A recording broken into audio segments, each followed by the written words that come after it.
एक नौजवान शख्स था, उसकी उम्र 16 साल थी। जिस दिन उसके अब्बा का इंतकाल हुआ उस दिन उसके चचाओं ने उस पर हमला कर दिया। वो नौजवान शख्स खड़ा हुआ और अपने चचाओं से उसने, पहले तो वो डर गया, तब उसने अपनी अम्मी से पूछा कि मैं क्या करूं। तो कहा मैं नहीं जानती तुम क्या करोगे, लेकिन तुम्हारे अब्बा होते तो डटकर मुकाबला करते। तो वो अपने अब्बा की तलवार ले आया, डटकर मुकाबला करने लगा। उसके चचा जो थे वो भाग गए और 14 साल की उम्र में ये बच्चे ने इस बात को समझ लिया कि मेरी लाइफ को सेट करने, मेरी लाइफ को यूं कह ले रीसेट करने अब इस दुनिया में कोई और नहीं आएगा, अल्लाह की मदद से मुझे ये काम खुद करना होगा। इस बात को जो उस इंसान ने समझा था, आज हमारी कौम को समझने की जरूरत है कि अल्लाह रब्बुल इज्जत की बेपनाह करीमियत के चलते हमें अपनी अपनी लाइफ खुद रीसेट करना है। हमें अपनी अपनी लाइफ खुद रीसेट करना है, अब कोई और नहीं आएगा। वो शख्स उठा, उसने जाकर अपने दुश्मनों पे हमला किया और समरकंद पे कब्जा कर लिया। जब उसने समरकंद पे कब्जा किया तो उसके दुश्मन बुखारा भाग गए। वो वहां से उठा और बुखारा गया, अपने दुश्मनों से डटकर मुकाबला किया। अब उसकी उम्र 15.5 साल थी और वो 3 जंग लड़ चुका था। जब वो समरकंद पहुंचा उसने वहां अपने दुश्मनों को हराया, लेकिन समरकंद में वो ऐसा बीमार पड़ा कि लोगों ने उसके ठीक होने की उम्मीद छोड़ दी। लोगों ने कहा कि ये अब नहीं ठीक होगा। तो समरकंद और बुखारा दोनों जगह उसके रिश्तेदारों ने कब्जा कर लिया।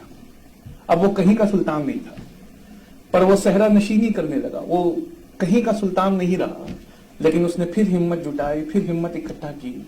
हिम्मत इकट्ठा करके फिर बुखारा जीता। जैसे ही बुखारा जीता फिर समरकंद की तरफ बढ़ा। जब वो समरकंद पहुंचा तो फिर हार गया। जैसे ही हार गया बुखारा भी हाथ से चला गया। इस तरह वो समरकंद और बुखारा जीतने की बेजोड़ कोशिश लगभग उसने 11 बार की। जब वो कामयाब ना हो सका तो काबुल आ गया और काबुल में उसने एक छोटा सा राज कायम किया। जब उसने छोटा सा राज कायम किया तो बहुत सारे लोगों ने यहां से लेटर लिखा कि तुम्हें हिंदुस्तान आना चाहिए और हिंदुस्तान पे कब्जा करना चाहिए और हिंदुस्तान पे एक बेहतरीन हुकूमत को स्टेब्लिश करना चाहिए। जब वो इंडिया पहुंचा तो उस वक्त जिस लोगों ने उन्हें बुलाया था उसमें से एक ने ही उस पर हमला कर दिया। जब वो हमले का जवाब देने वहां पहुंचा तो देखता है कि 1,20,000 की फौज वो लेकर आया है और सामने जो उसका दुश्मन था उसके पास 3,60,000 की फौज थी। वो घबरा गया। जब घबरा गया तो उसके लोग उसको छोड़कर जाने लगे। जब छोड़कर जाने लगे तो वो खड़ा हुआ और खड़े होकर उसने दुनिया का सबसे छोटा खुतबा दिया। जब मैं ये खुतबा अपने बच्चों को ट्रांसलेट करके दिल्ली में सुनाता हूं तो अक्सर मैं वो लिख कर उसे अपनी पढ़ने वाली टेबल की दीवार के सामने चिपका लेते हैं। मैं उनसे पूछता हूं कि ऐसा वो क्यों करते हैं, खासकर मेरे ब्राह्मण स्टूडेंट, वो उसको चिपका लेते हैं। तो मैं उनसे कहता हूं कि ऐसा क्यों करते हो, तो कहते हैं कि सर जब भी थकान महसूस होती है, जब भी पढ़ने का मन नहीं करता, तो इस बाकी नौजवान की इस छोटे से खुतबे से हमें दोबारा जिंदगी मिल जाती है। उस बाकी नौजवान का नाम जहीरुद्दीन मोहम्मद बाबर था, जो हमारे इंडिया में मुगल रियासत का फाउंडर था। उन्होंने एक छोटा सा खुतबा दिया जो यूपीएससी के लिए मैं बच्चों से कहता हूं पहला खुतबा था दुनिया के सबसे बेहतरीन एग्जाम के लिए। उन्होंने खड़े होकर कहा कि मशहूर और कामयाब होना ये हमारी अमानत है और ये जिस्म मौत की अमानत है। मशहूर और कामयाब होना ये हमारी अमानत है और ये जिस्म मौत की अमानत है। इससे पहले कि मौत आए और ले ले जो उसकी अमानत है, चलो चलकर हम वो ले ले जो हमारी अमानत है। कहा कि इससे पहले कि मौत आए और ले ले जो उसकी अमानत है, आओ चलो चलकर हम वो ले ले जो हमारी अमानत है।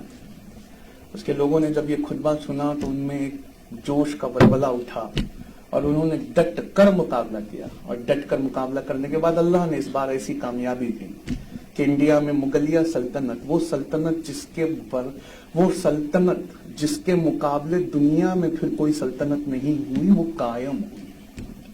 वो मुगलिया सल्तनत जिसके आज भी जीते जागते नमूने देखने दुनिया से लोग करोड़ों डॉलर खर्चा करके आते हैं, जिसके ताजमहल का आज भी कोई जवाब नहीं है, वो कायम हुई। बाबर ने अपनी किताब में लिखा, यूपीएससी का दूसरा नियम कैसे इस एग्जाम को निकाला जाए, उसने लिखा कि अगर हमें इस जंग में फतह नहीं मिली तो कोई बात नहीं, अगली जंग में मिलेगी। अगर उस जंग में फतह नहीं मिली तो कोई बात नहीं, उसकी अगली जंग में मिलेगी। और अगर उसमें भी नहीं मिली तो मुझे गम नहीं कि मेरा रब सिर्फ इस बात से राजी है कि हर बार शिकस्त खाने के बाद मैं दोबारा अपने पैरों पे खड़ा हो जाता हूं। यह एटीट्यूड हमारी कौम से लगभग चला गया है। हम शिकस्त खाने से पहले लगभग शिकस्त खाए हुए महसूस करते हैं। जितनी बार हमें उखाड़ा जाए उतनी बार हमें दोबारा अपने पैरों पे खड़े होना है।